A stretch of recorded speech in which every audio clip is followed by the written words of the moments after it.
Welcome back, folks. Today we're going to design another football poster. It's a pop-out and we're using some neon effects as well as some gradients.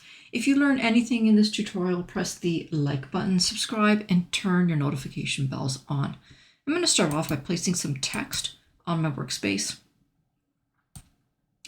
In this text box, I'm going to type the name of the team, which is Brooklyn Bears. I'll just type the first name. Here it is right here. I'm going to change the alignment to left alignment. I'm going to go into the text color, and we're going to notice that Canva has added some gradient color options that we can apply to text. If we click See All, we get a whole bunch of different options that we can use. I'm going to select this linear blue. I'm going to go back and I'm going to customize this a little bit. I'm going to try and group all of the dark colors together, and I'll add one more blue color, but just make it a little bit lighter like this. I'm also going to change the style to this style right here, and I'm going to go into effects. I'm going to add an outline. I'll add a gray outline like this. Now I'm going to change the letter spacing by going into advanced settings, and I'll set this to 79. I'm going to rotate this 90 degrees, and I'll place it right about there. I'm going to go into elements, and I'm going to grab some neon squares. I'll go into See All. And this is what I'm looking for right here. I'm going to grab one and I'm going to rotate it.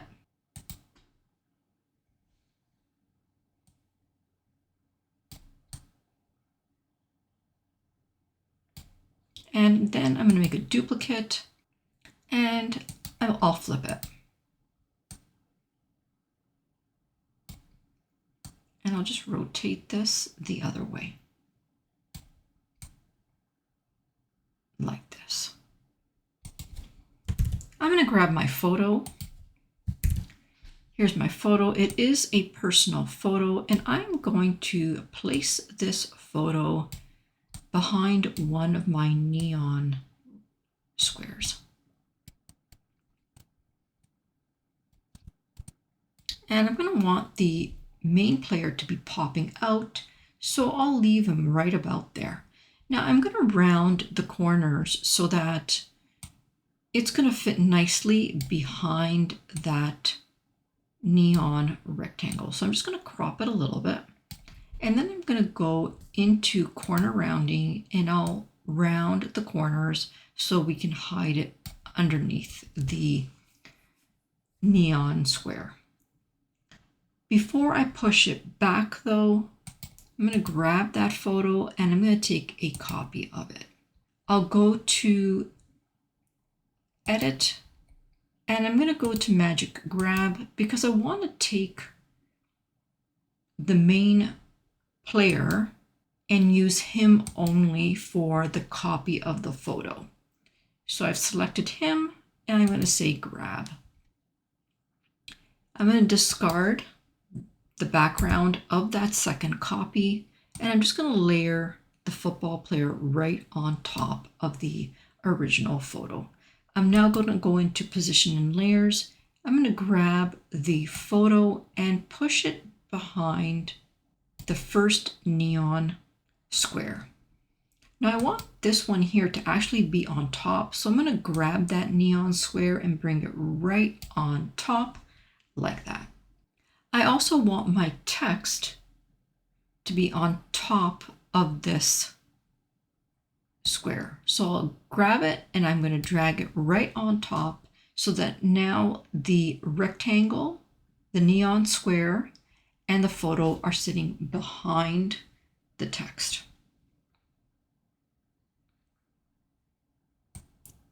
Just going to reposition this a bit. I'm going to grab my main player and bring it up to the top. I'm going to go into elements and I'm going to search for a football.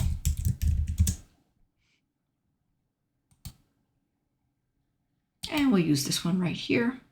I'm going to grab that football. I'm going to bring it right down to the bottom and I'll put it right there. I'm going to grab some text, and in this text, I'm going to type bears. I'll align that text to the left, and I'll grab it and I'll put it right here. I'll go to effects. I'm going to add an outline, and for the outline, I'm going to make it white.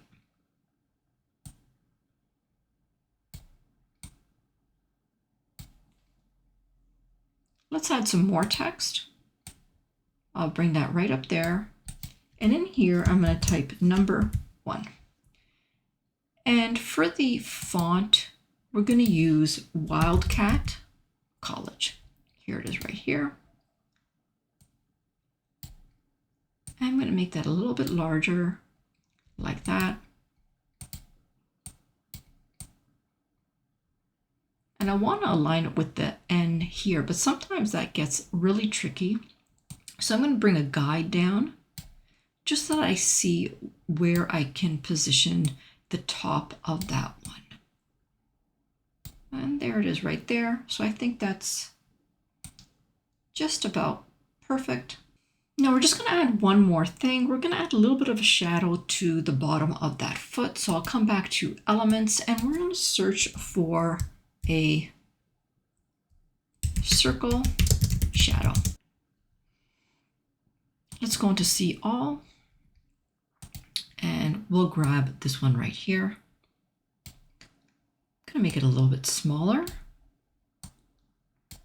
I'm going to twist it a little bit like that. A little bit smaller, and we're just going to fit that right underneath the foot.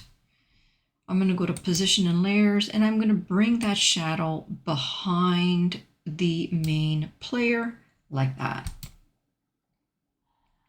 Once you're finished with the guide, you can just push it off your screen. And let's add one more element because I think it needs just a little bit more. So we're going to go to elements and we're going to search for fireworks. Okay, we'll go into graphics, we'll go into see all. This is what I'm looking for right here. We're going to take this and we're going to put this behind the main player. So we're going to go to position, layers. I'm going to grab the fireworks. I'm just going to place it right behind the main player like that. I think that gives it a little bit of pizzazz. What do you think? And that's pretty much it, guys. So what do you think, guys? Let me know in the comments whether you like this tutorial. Did you learn anything? Press the like button, subscribe, and turn that notification bell on. All right, guys. For now, I'll say bye-bye. Until next time.